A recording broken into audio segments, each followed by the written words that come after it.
Okey, assalamualaikum dan salam sejahtera. So, perubahan dalam Facebook Ads terkini di mana anda kini boleh membuat iklan di Threads Threads adalah sebahagian daripada Instagram.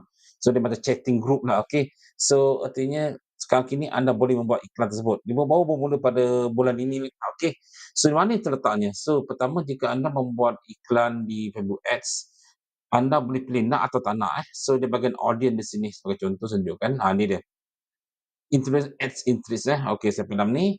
So jika anda lihat jika anda ambil, advertisement placement semualah. Jika ada klik di edit di sini, anda ambil manual placement, anda akan lihat sekini terdapat 5 bahagian untuk anda buat anda punya iklan di Facebook, Instagram, Messenger, Threads dan Audience Network, okey. So ini adalah bahagian yang boleh anda pilih. So kalau anda tak nak, anda boleh buang di sini saja. So kalau anda nak ada di sini dan dia terletak di bawah sini eh. Mana thread ni okey, ni dia Instagram thread. Ni dia thread feed ada di sini. Okey, so ini adalah satu bagus untuk anda kerana saya rasa pada kali ini, Facebook akan pergi all out lah, dia baru lagi kan. Biasa benda baru ni memang cepat dia akan pergi, orang kata dia punya organik memang cukup baguslah. Kalau buat iklan memang baguslah. So anda kena pilih yang ini untuk sebagai anda punya cuba dan lihat dulu. Saya belum cuba lagi dan baru mencuba, saya lihat macam mana. So artinya bila anda dah pilih yang ini, secara otomatik jika anda pergi ke X area, anda akan lihat anda punya Facebook. Jika anda ada Threads anda kena daftar Threads di Instagram anda. Kalau tak ada keluar lah. Contoh saya ambil, mana ni, ni platform so dia tak ada Threads kena create profile lah, betul. So kalau nak, anda kena buat lah, okey. Jadi cuba mana memang dah ada, okey. Sekejap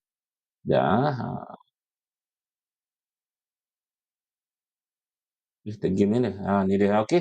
Dah ada kita Threads dia. So, Threads boleh dibuat sini. Tetapi masalah untuk Threads ni, jika anda create ads menggunakan use existing content, contoh, saya ambil kata content ada di sini. Saya katakan saya ambil, club sini contohlah, okey. Saya ambil satu content untuk buat iklan, automatic Threads di sini akan hilang, okey. So, dia harus dilakukan upload dengan mengupload secara orang kata baru punya, image atau baru punya video. So sebagai contoh, jika saya masukkan, baru punya video atau, saya masukkan saya punya kreatif yang baru, saya letak saya masuk image ads katakan, okey saya pantas saja, saya masukkan, ni deh contoh, saya masukkan di sini, saya pantas saja saya buat ni, pop. Dan buat sini saya buat iklan untuk saya punya gambar website dan cara automatik dia memang dah ada di sini. Wah, tu tricks di sini. Itu kelebihan dia. Itu kekurangan dia. Anda tak boleh ambil daripada post yang sudah existing di Facebook anda. Anda kena buat yang baru. Okey. So untuk saya ini adalah satu perubahan yang bagus untuk Facebook dan bagus untuk anda expand anda punya orang kata bisnes anda terutama selama dia banyak bincang tentang isu tentang produk-produk. So biar algoritma Facebook menguruskan atau Meta menguruskan untuk anda So ini adalah peluang terbaru dan ambil peluang ini untuk membuatnya sekarang. Okey. Okey, assalamualaikum dan salam sejahtera.